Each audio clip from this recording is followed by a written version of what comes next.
ఈ దేవుడు ఎవరంటే నీ చేతిలో ఉన్న దానితోనే చిత్ర విచిత్రాలు దేవుడు జరిగిస్తాడు. అందుకని నేను ఎప్పుడు చెప్తా కదా, నీ చేతిలో ఉన్న చేతి పనిని ఎప్పుడు చులకనగా ఎంచొద్దు. ఒకవేళ వెల్డింగ్ పని చేస్తున్నావా, ప్రైజ్ గాడ్. టీచర్ ఉద్యోగం చేస్తున్నావా, ప్రైజ్ గాడ్.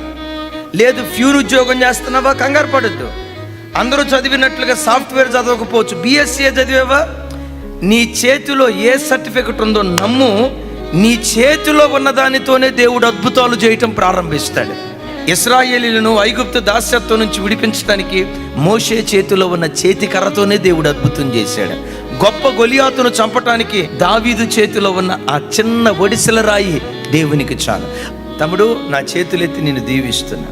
నీ చేతిలో ఏ ఉద్యోగం ఉందో, నీ చేతిలో ఏ వ్యాపారం ఉందో, నీ చేతిలో ఏ చదువు ఉందో, నీ చేతిలో ఏ సర్టిఫికెట్ ఉందో, దానితోనే నా దేవుడు నిన్ను ఆశీర్వదించును గాక.